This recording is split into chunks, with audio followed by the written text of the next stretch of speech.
ganyashi mu kitanda kubanga olowooza that is where your power is.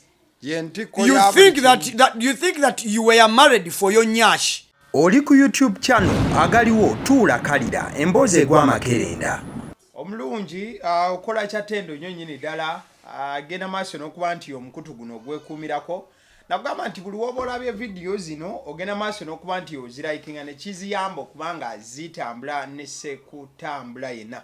Abasiddi omusunsuzi ly'erinnya eryange Agaliwo gwe mukutu kwe tubeera ensonga ne tugenda maaso okuba nti tuzitembeeta. Olunaku olwaleero andi ne taata enjo kyamukisa mulungi nnyo nnyini ddala jagenda maaso n'okuba nti ababuuzaako ebigambo mu buufu obufaananako bwe butyo tujjagenda maaso n'okuba nti tubigamba. Mukama feebazibwe abatulaba ku Agaliwo YouTube channel twagala obbeebaza okuba nti mutuwagidde ebbanga lino lyonna era twebaza Katonda okuba nti atuwadde obulamu nga tukyali balamu.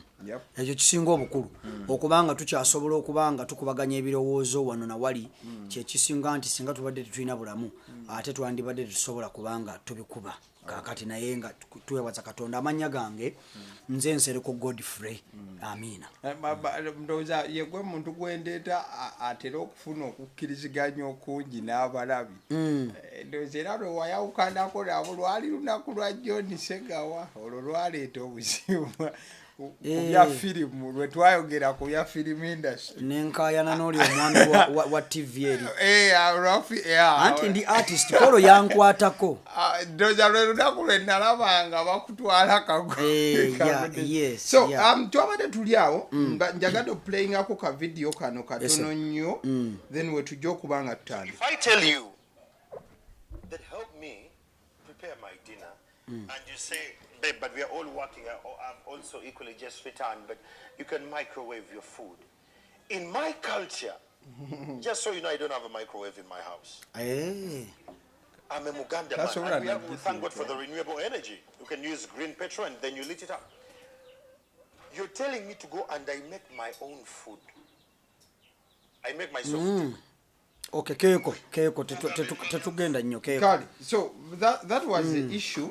Omukulu Kyamagero yabadde ku sheyo ya Bamplav ng'agenda maaso n'okuba nga annyonnyola n'agamba nti toyinawo osobola mumugambira ng'akomyewo waka nti agenda asseeko emmere oba abugumye emmere oba kiye ye talina na gundi eyo microwave ebugumya mmere ebugumya emmere waka teriiwo. Ng'etteeka omukyalo olina okuba wadde mwenna mukola bwe mukomawo ewaka olina okukola emirimu gyo ng'omukyala ewawaka n'omutayalisiza ettooke n'oliboobeza. N'agamba nti bw'otakola ekyo obeera ondeetera okumpa option kuba yagalagana nze sijja kubugumya mmere oyagala toyagala era sijja gifumba. Nti buli wondeka bw'otyo oba ompa option okulaba zi wooteeri ennungi eziri mu Kampala ne optional food out there. Awensasagge neesituka. What did he mean by optional food? Anti kati bw'oba kakati mbalamusizza nnyo. Yes, mbalamusizza nnyo naye nga tusinabagenda eyo tuli ku mulamwa gwa kufunira abaana ba buwala pads. Reusable pads. Abaana bakozesa bisubi, abalala bakozesa bigoyegoye, abalala bakozesa nfuufu. So nze omu ku beesoddeyo okulaba nti twagala okufunira abaana bano pads. Abaana b'omu byalo deep in the village. Era I believe abamu ensonga gye njogerako mugitegeera. So nange neesoddeyo okuteeka ettoffaali ku bantu abalala bayambye nange mbeeka ettoffaali lyenkola. So n'olwekyo nze ne ttiimu yange twesoboddeyo okulaba nti tuyamba abaana bano. So oba oli eyo nga wali agadde okubaako ettoffaali ly'oteekako twogere tulabenda namba y'essimu eri 0756 063935.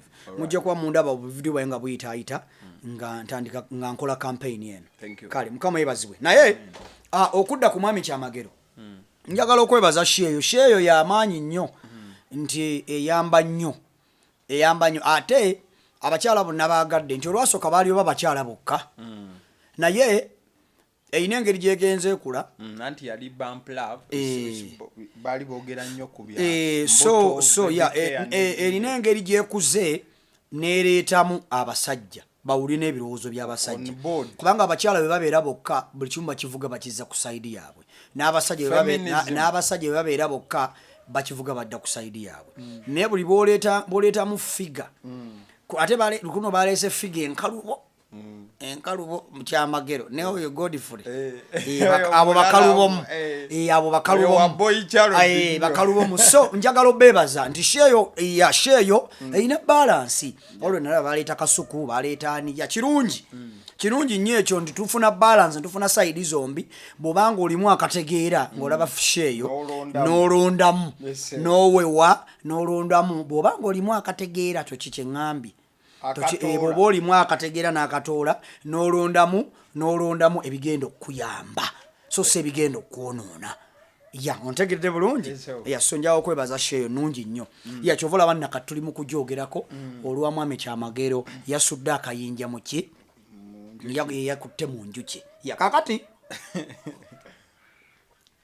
Kyamagero yogedde agambo ka microwave naye twagala tukavuunule mu ngeri gye tutegeera eyaffe ennyangu ey'ekinnansi twagala tukategeere bulungi nnyo nga bwe tukategeera Kyamagero yabadde agezaako ku addressinga kye bayita gender roles addressing kigambo ki gender roles what is a man supposed to do and what is a woman supposed to do in a home what are we supposed to do in a home what he was trying to say is that what were women created for and what were men created for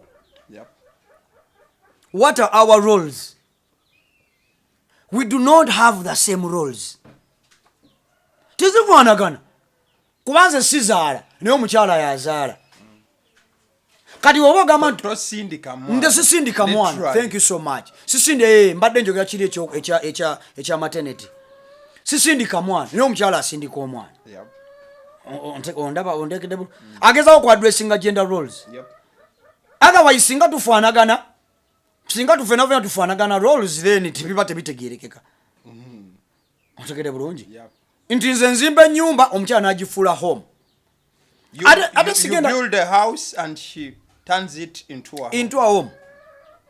Sigenda kukeera kumacha nzembe nyumba ate ngisimule ate njoze ebintu ate nfumbe mmere. Sigenda ate ngende ku mulimu ndete sente ate nsasula school fees ate tete. Ogende. Singa gye kimu gwa kwana gwa nonyo mugenda gwa kowa akola biki. Gwa sasula transport gwa sasula za boda. Gwe yegayirira. Kadolabo kumenyeka abasajja tumenyeka nnyo. Ontegede bulungi. Ondaba bulungi ompulya bulungi byenjogera bino bana twaga tubiwulirize bulungi twagala kubikola ki kubizingirira bwetu tubitize ku side yaffe nange nja kwogera nga bwentegeera gender roles kyagezako gamba ndi fine fenna tukola naye omukazi taso yabadde agamba nti why would you tell me to go and cook food for myself ekyo kyagamba Tagama nti a man should not cook food. A man should not microwave his food. That's not what he was saying. He was saying that why would you command me? Why would you tell me to go and cook food for myself? Genda wefumbire mmere. Lwaki ngamba naye ate nga abasajja mu mahoteri bafumba bafumba bangi beba chef bangi beba top chefs bangi ontegedde nange waka nfumba last week nze nafumba emmere waka nakera ku machane ngamba abaana nengenda ku katale ne buwula bwange ne tuleta amatoke nenga wata nenfumba nensanika asasanika nafune ngeje njifumba mu ngeri modern najitokosa bitunji nenjitekamu ebirungo byange nga nenfumba yange ya kizungu nnyo nenga fumba bulungi nnyo nentika kakoko wali ku side kasupu wali kaliva wali ne babanga bali ekikoko nga kiri ne kiriva nga kiri steady waliko ka juice nza buli bwe nfumbe waka abaana bagamba panange daddy at least you should be the person to cook for us every day. Wali fumbanga. That is what they say. Ontegedde. Because unapo lwe nfumbye nemaliramu mu kufumba kwange. Kati wulira. Tagama nti abasajja balina kufumba. Nga bwe ngamba nze nange enfumba. Naye omukazi tagala ku macha na commanding ngambu you can cook food for yourself. You can microwave your food. Yagamba lwaki onkomandinga okufumba emmere ngate nga bambi gwe yandi nfumbidde emmere kuba ontegedde so ageza ku addressinga n'abakyala balina okukola n'abaami balina okukola naye twogere amazima wetuba twadressinga issue ya gender roles ani yandifumbye emmere nedda tubeere baamazima ani yandifumbye emmere ewaka nandikomye ewaka ng'ani anfumbidde kyova olaba nti twebase ku baawusigaalo olwowo ennaku zino ontegedde okomawo ewaka nga awusigaalo yafumba emmere awusigaalo yakwoleza engoye awusigaalo yakutwalira amazzi tebakyagatwala nnyo ennaku zino mu binaabiro awusigaalo yakulongooseza awusigaalo yakulaba ebitogi nti biteetedde awusigaalo yakuleetera ttawulo awusigaalo yalaba enviiri kugamba awusigaalo yakufaako yakubeererawo nnyo okusinga mukyalawo bwe mugamba nti nno a woman is supposed to take care of a man because kyeboogera buli ssaawa. But that's not exactly what women are doing these days. Yep. They are leaving these roles to people who are not supposed to do these roles. They are leaving these roles to house girls. They are leaving these roles to our co-workers. Omusajja ave wakanga sati singolole. Agenda otuuka ku mulimu omukazi n'amugamba gwakola naye co-worker. Nenga nange sati. Soko jijjemu wano jijjemu genda wali nkolera ki? Omukazi n'ayiya amagezi. Otuswaza. Agenda wakati yaswadde. Naye nga bakowaaka ku mulimu kye bamukola bamufaako okufaako obufi. Osegede? Yeah. Omusajja abeera ewaka n'akomawo akomyewo ssaawa mmeka? Ssaawa kugambe 2, 3. Akusanga oli mu buliri weebase, oli ku TikTok, oli ku WhatsApp, oli ku YouTube, oli mu kulaba galiwo. Ontegedde oli mu kundaba njogera. Omwami akomyewo. Lwaki ondaba? Genda olaba omwami wo. Ontegedde? Oli mu kulaba omwami aze omukozi afulumyeyo. Omukozi afulumyeyo ulira omukazi akomyewo. Omukozi akomyewo naye abadde yeebase. Beebaka muki? Mu night. Agenda okuva yeebase ali mu night omwami akomyewo n'amukulisaayo n'amugyamu n'afukamira n'amuweme n'amubuuza dadde oli otya. Gw'olinza kumutega nnyashi mu kitanda kubanga olowooza that is where your power is. You think that you were married for your nyash. You were married for the sweetener. You were married for waters. You think you were married for your boobs. You think you were married for that bleaching cream that you used. You think if you didn't use the bleaching cream, you think you were married by your skin. You think you were married by your waist. You think you are married. You think you are married by the way you shake your kabina. You think you are married because the way you roll your eyes in gashifura. You think you are married because the way you wiggle your waist. Wiggle. On target. You think you are married because of the way you make this woman happy in bed. Marriage is not measured on how good you are in bed. No, that is not the thing. And that's why we got it wrong. We get it wrong. That is where we get it wrong. It goes way beyond that. Yep. Oseged. Yes, sir. So this is it. Golozo lokuba omusajja wamuwaako bulungi. Nchogeranga bwe kiri. Olozo omusajja lokuba wamuwaako bulungi. Olowooza nti obufumbo obumaze. Bawoza ebigambo gwe wooma osirike. Ani yakugamba ojja kuwomera emyezi 4. Osirikire naye oba tolina magezi gakurizoninga mu bufumbo bujja kufa. Gwe wabale kuwooma my friend, ojja kuwooma ebiwooma bigwe kubanga ekiwoomereza kizaala enkenku. Nkubuulira bino mbyogeranga bwe biri ojja bikola bwoti okuwoomerera kuggwa kati netutandika okulizoninga ng'abafumbo.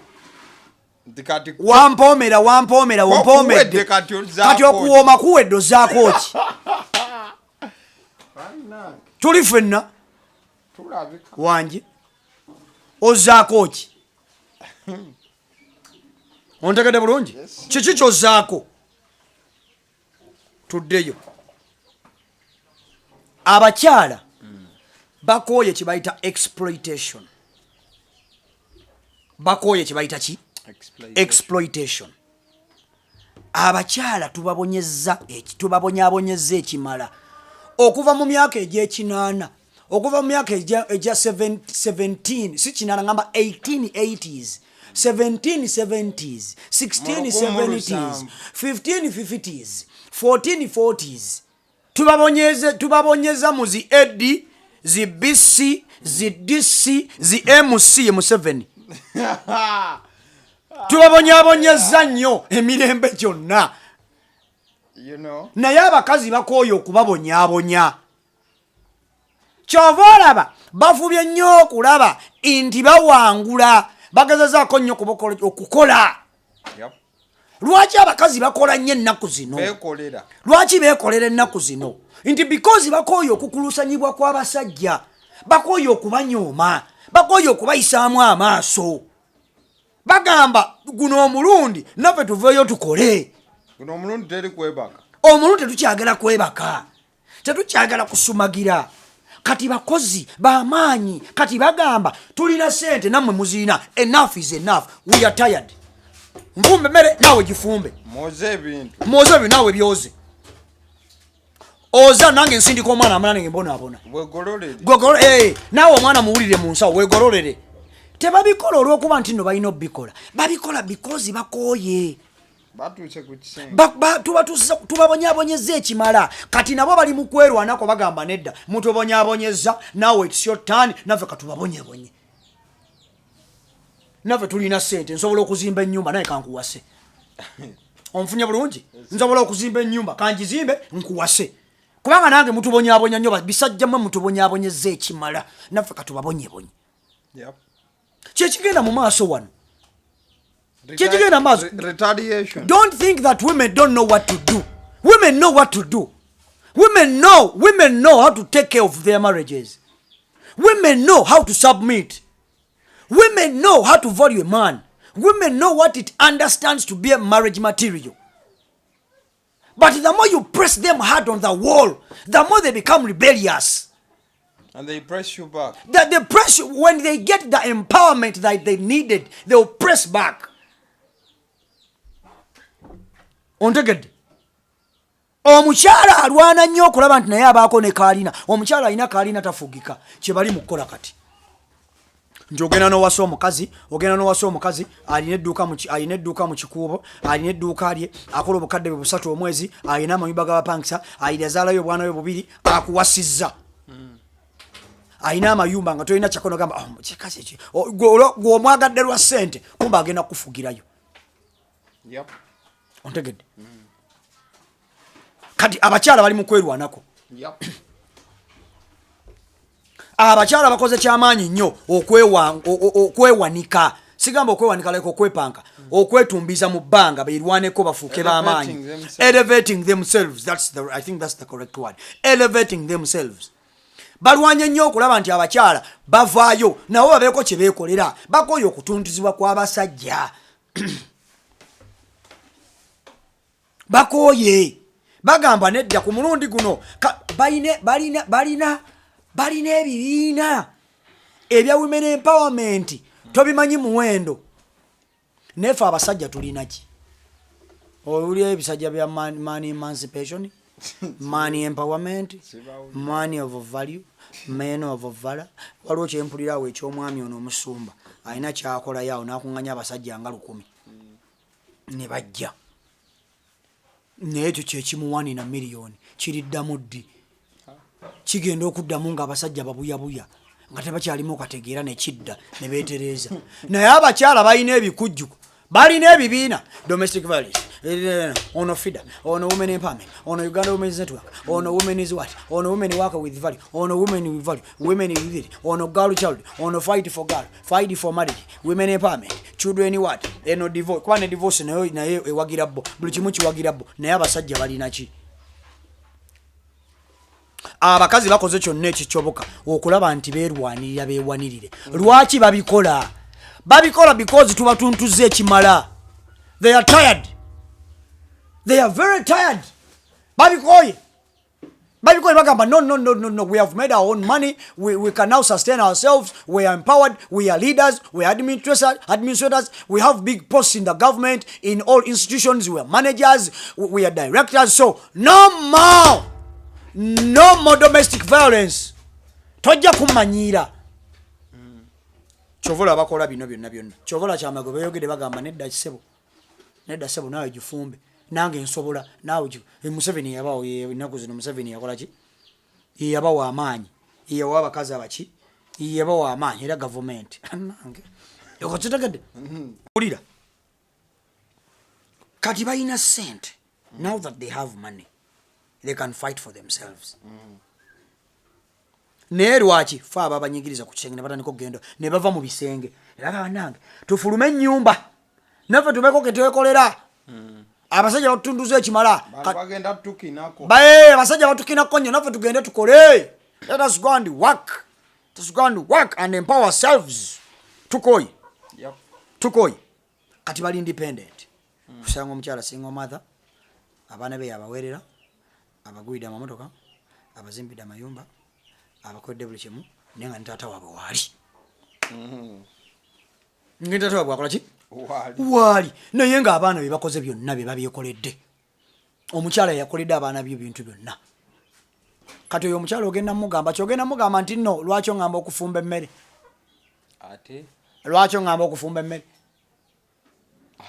abakyala abo bonna be walabye abali kweyo pano si ba muniino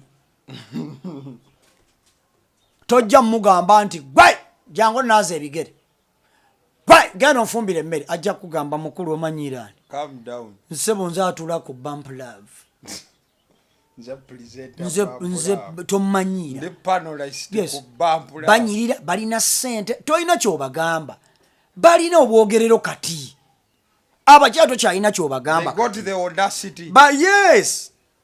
yes balina amaanyi kati ono ewali obuzibu nti mwami Kyamagero yayogeredde ekintu ekituufu mu biseera bikyamu obudde bwe tulimu buzibumu obudde bwe tulimu buzibumu nnyo nga bw'okiwulira abantu bali fragile these days people are fragile that it's like when you're addressing something it's like as if you are walking on eggshells because bantondo nnyo they reason with their feelings these days people are reasoning with their feelings very emotional they are so emotional and you need to stay away from people who reason with how they feel with emotions that is how people are reasoning these days. How can you say this? How can you say this? How do you dare? Where do you get the moral authority? How do you dare? So that is the society that we are living in. What gives you the audacity to say that? Because they are empowered. You can't say nothing. You can't say nothing. I mean, like as if we are walking on eggshells when we are saying certain things. Mama, techatika. Mama, no go zone. Mama, we don't want the eggshells to break. Kati embera je tuyino ennaku zino je twogereramu when we are addressing certain issues. Yep. So, all in all, we need to get back to tuyina okuddayo ng'obulamu bwe bwali. Abasajja balina okuddayo mu position zaabwe n'abasajja balina abakazi balina okuddayo mu position zaabwe. Gender roles zina okuddawo. Reclaim. I'm telling you, tuyina okuddayo. Otherwise bigenda kutabukamu. Tugenda kutuuka nga institution y'obufumbo gye twalwanirira okukuuma nga tekyaliwo. And at the end of the day nze nkivuga nkiza mu baana abaana betuzaala tubalese tutya bakuzibwa ba single fathers nainako program nawe ya single fathers ne single mothers bakuzibwa ba single fathers bakuzibwa ba single mothers omwana akula nga tolina kyomugamba ng'omugamba muno taata yeetaagisa lwaki taata yeetaagisa kinga mama yetamulabye omugamba mama yeetaagisa ng'abaddewo nakitaawe yeketheni tosobola tolina kyogenda mugamba atuukira ddala nga naye kennyini alimented nti I'm going to grow up, build my house njibeeremu ng'awulira teki omusajja nja mulabirako eyo nange nzajo full stop no comma sagala ambwe chama wange kubanga bwakuze osegera so njagala ku approaching ekintu kino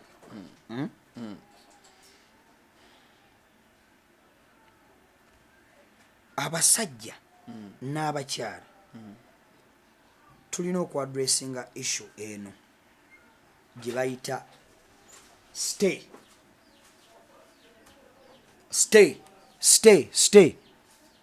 mu luzungu mu luganda kyekikivunula kubeerawo si kubeerawo okusigala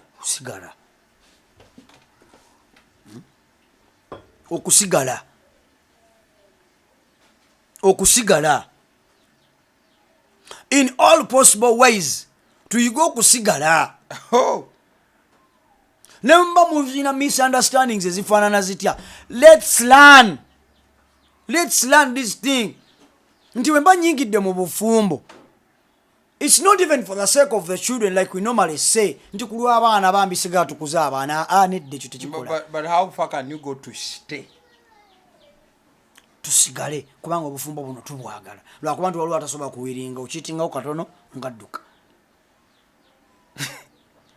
ne bwaloota nga aloota wakiitinze mu bwongo ngadduka ajukaga I had a dream when you were cheating on me so I'm leaving so wulira nkuddamu okugamba ekigambo kikalubamu cheating is not the reason why we should leave marriage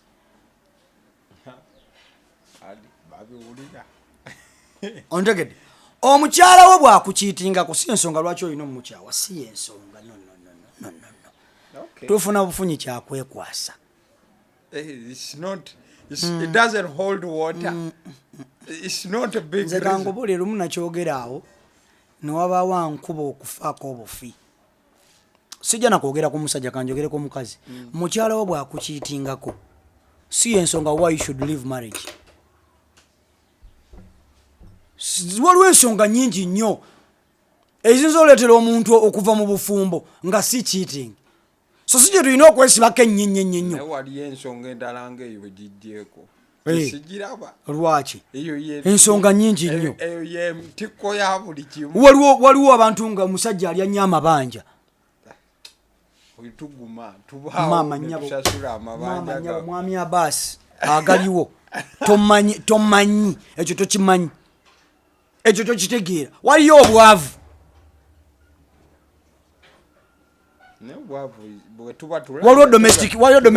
waliyo domestic violence waliwo okubanga ab'ekika kyo tebakwagala and you leave marriage